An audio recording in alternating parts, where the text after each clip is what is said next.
My dear people of Rivers State, thank you for your peaceful conduct and an effective participation in the state's governorship and House of Assembly elections on 18th March 2023.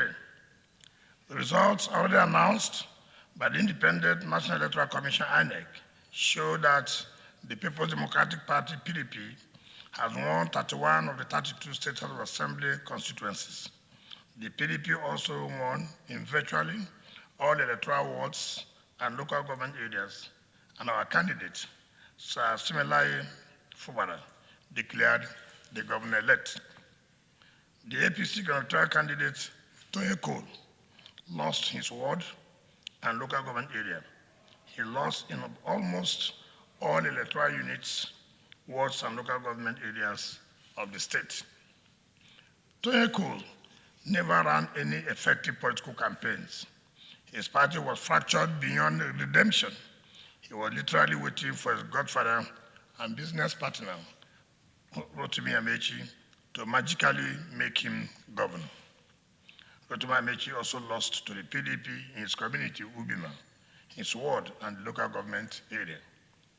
Both forgot that Rivers people knew them as an evil partnership that diverted the state's $50 million and declined overwhelmingly to vote for them. How could Rotimi Amaechi and Toye Cole hope to win this election after dividing their party into several mutually destructive fragments of opposing political camps without the strength to take on the united, solid, and highly performing PDP? Rotimi Amaechi caused what was left of the Rivers State APC to be further depleted to a shadow of its own name, which is the visceral grip and resentful position of Toye Cole on its members. Having been abandoned by virtually all party bigwigs and Amaechi's political associates, a deserted Toye Cole's campaigns were lackluster, limited in reach, and ineffective in impacting the electorate. As a Lagos-based selfish businessman, Toye Cole was more of a stranger even to his community, Abonima, where he has contributed nothing to its development. Little wonder he was rejected right from his ward and community to the entire local government area. Rotimi Amaechi's highly irresponsible comments on the emotive abandoned property issue further angered Rivers people, who decided to punish him, Toye Cole, and his party with their votes. The electoral fate of the SDP candidate, Senator Magnus Abbey, was not better either. He lost woefully in 15 out of 17 wards in his native Gogana local government area. He lost in all 23 local governments of the state. His party did not win a single state constituency. Magnus's vaunted ambition was to have a chance to be named on the ballot as a gubernatorial candidate of any party, having twice been denied the APC by his former friend, political leader, and associate, Rotimi Amaechi. He achieved this limited and useless ambition when he hurriedly decamped from the APC to the SDP. This party never existed in Rivers State until the day he illegally captured its gubernatorial ticket. Magnus Abbey was never a serious political contender and went into the election as one of the weakest, unserious, and unprepared candidates. In the circumstance, should Toye Cole and Magnus be angry because they lost an election they could not have ever won by any stretch of the imagination? Why spew false, wide, and unsubstantiated statements against elections publicly seen and widely approved as free, fair, and credible?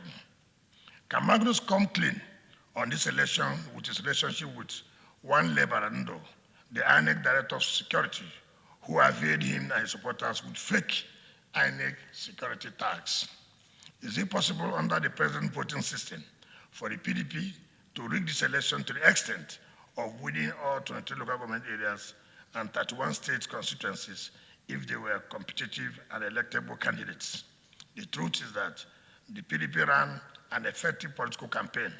We went to all 319 wards to sell our candidates.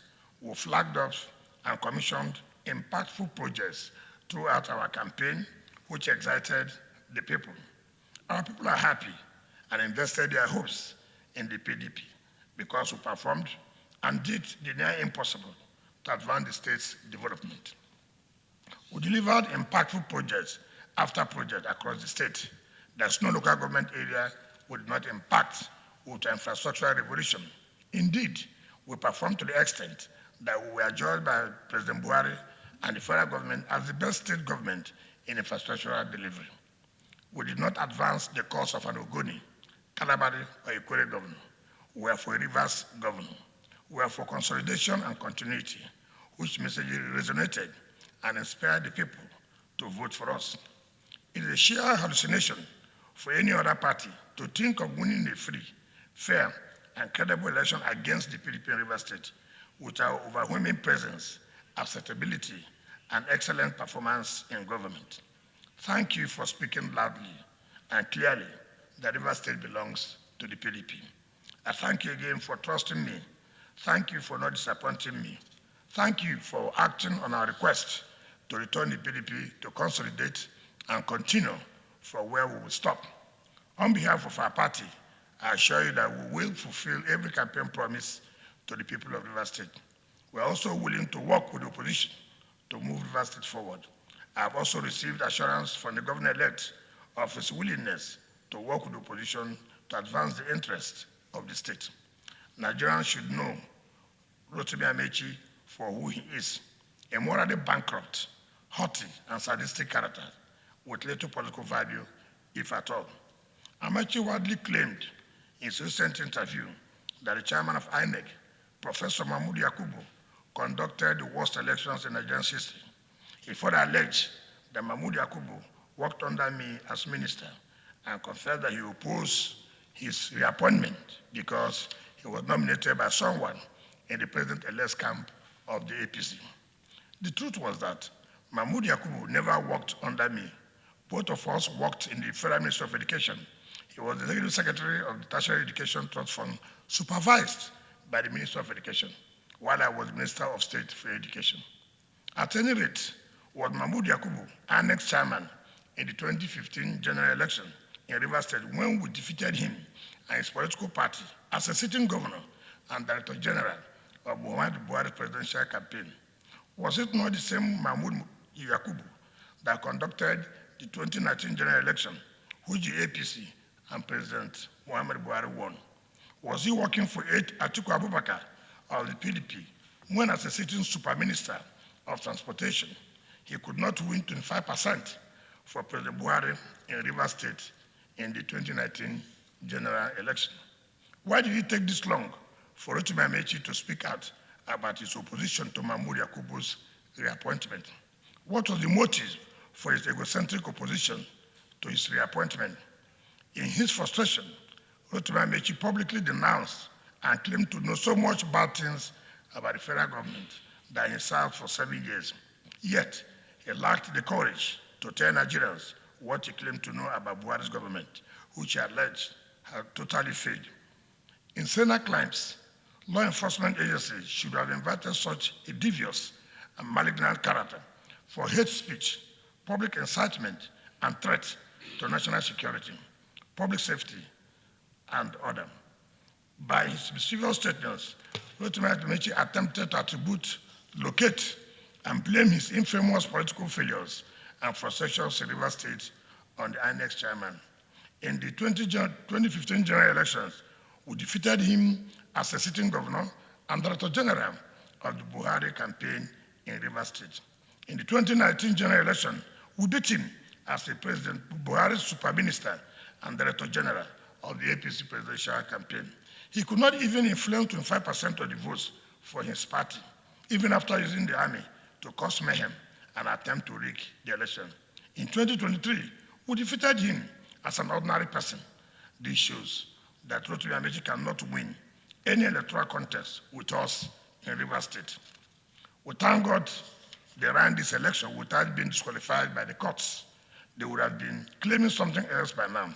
We urge them to stop the perennial complaints, propaganda, and futile diatribes and accept that Rivers State belongs to the PDP.